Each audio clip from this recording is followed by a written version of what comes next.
Atlanta baseball team. How does that sound?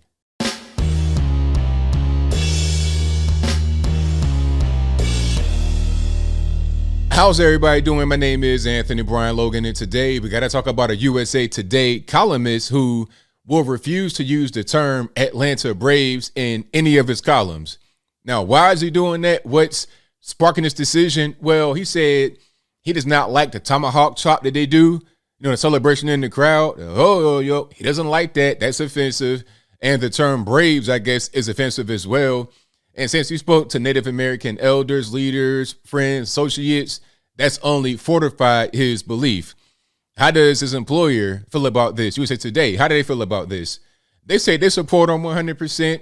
They don't have any kind of policy as far as what to call the Atlanta Braves, but they support his decision 100%. They're not going to make him change how he refers to the Braves in his columns.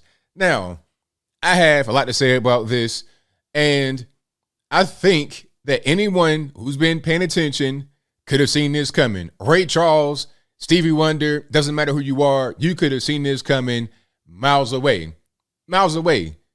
We saw what happened to Washington football team, also known as Washington Redskins out there in D.C. Okay, for many, many years, nobody had any kind of issue with Washington Redskins going to Redskins games, being Redskins fans.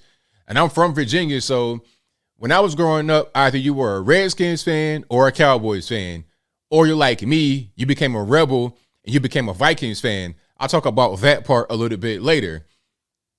But everybody was a Redskins fan or a Cowboys fan. Nobody thought anything of it.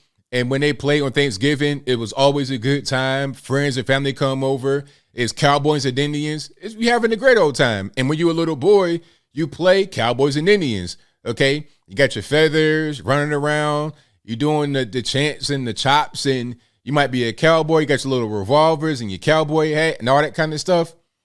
Nobody thought anything of that. Nobody thought it was racist. Nobody thought that it was somehow a bad thing to do. But now, all of a sudden, these things that we've done as kids and as adults are racist. Although there was never any racist intention from the majority, 99.9% of us, while doing it. So what's the reasoning behind changing? Well, I think a lot of people, they want to be politically correct and they want things to be equal and fair and whatnot. But what you're really doing is erasing Native Americans. There's only a handful of Native Americans left in the USA, and they're trying to erase them from history, in my humble opinion. They're trying to bring in a bunch of outsiders to replace not only natives, but regular Americans that aren't native. They're trying to replace all of us with outside people, but they're going to start with the natives. And they're doing this across a lot of other teams. They did the same thing with the Cleveland Indians. Did you know that? I had forgotten about that part. So the Cleveland Indians, they had a native person as a logo, like a native face. They said the face was too cartoonish, too offensive. So they removed the logo completely with no update to the logo. They just totally took it off. I think the logo right now is a C for Cleveland, and that's it. And in 2022, they will be called the Cleveland Guardians, not even the Cleveland Indians. Is the word Indian offensive? Is that somehow a thing you got to start canceling? Okay. Redskins, they said they canceled that because it was a derogatory term for Native American. So now it's Washington football team. Okay. Then the term Indian is also offensive because I guess they say that Columbus got lost. He wasn't in India. They're not Indians and Native Americans. Okay, change that. So now it's got to be the Cleveland Guardians. Might as well say Cleveland baseball team, but I digress. So now we come to the Atlanta Braves. How was the term Braves offensive? Now, as far as I know, and if I'm wrong, anybody that's native or you just smarter than I am, more knowledgeable than me, please let me know in the comments. But the term Braves refers to Native American warriors. And a lot of these Braves fought in World War I and World War II for the USA. They should be celebrated as heroes and uplifted to a high place. And what better way to honor them than to have a whole franchise named after them right here in America. right in ATL, Georgia, where a lot of Native Americans were at one particular point, and they're still probably at right now today. Why not say Atlanta Braves? How was the term Braves offensive? Okay. Is it about the term being quote unquote offensive, or is it about trying to erase Native history from the United States? Before you know it, there won't be any major sports teams named after natives. It won't be any more. There's no more Cleveland Indians, no more Washington Redskins. They're trying to change the Atlanta Braves, although the Braves organization, they're not really trying to budge. But there's a battle going on.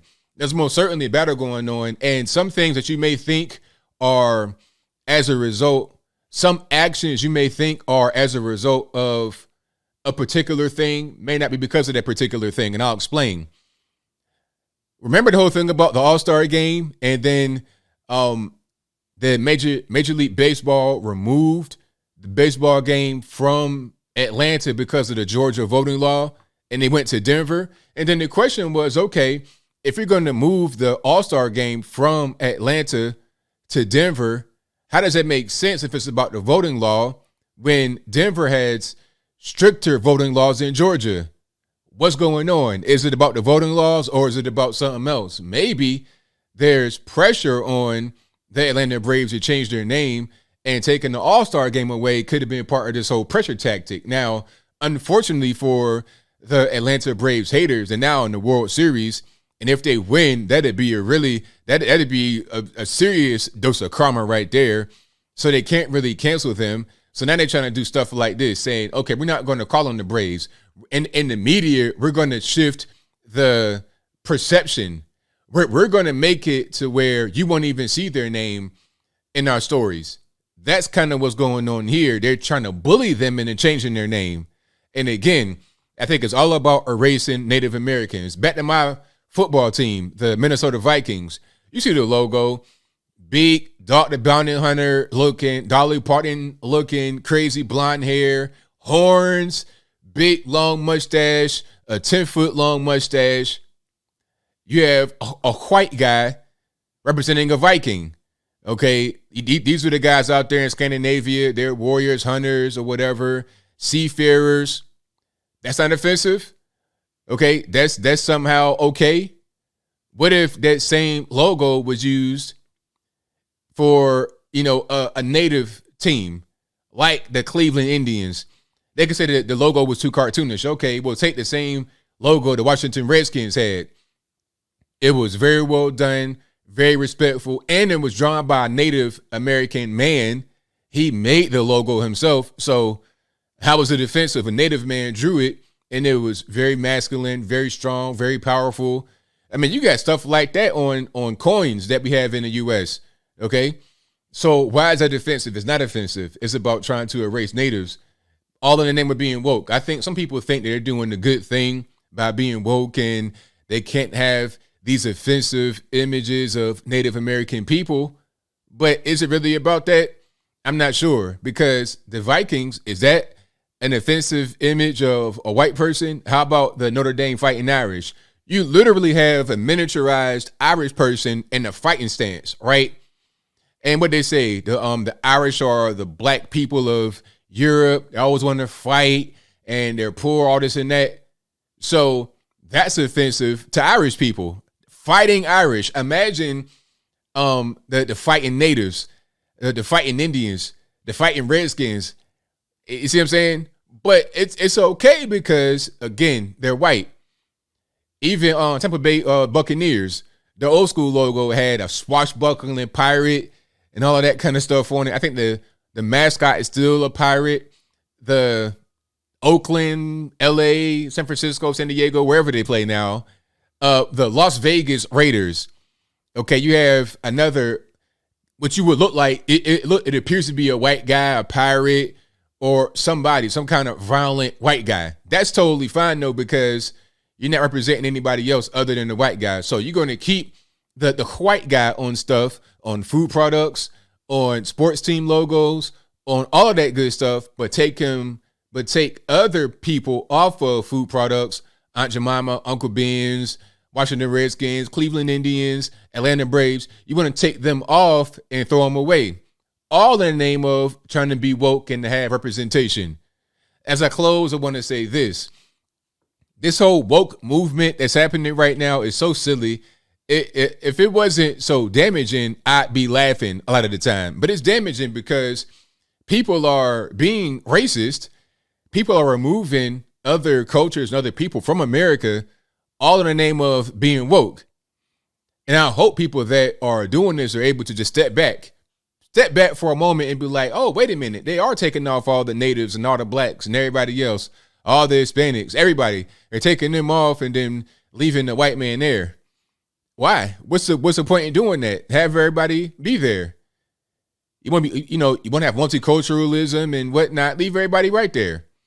Let's embrace all of what makes us who we are and then go forward as a people unified. That's the way it should be, in my humble opinion. But whatever your thoughts are, please let me know in the comments below. And that's all I got to say for this video. If you like what you heard, please comment, rate, share, and subscribe. Peace.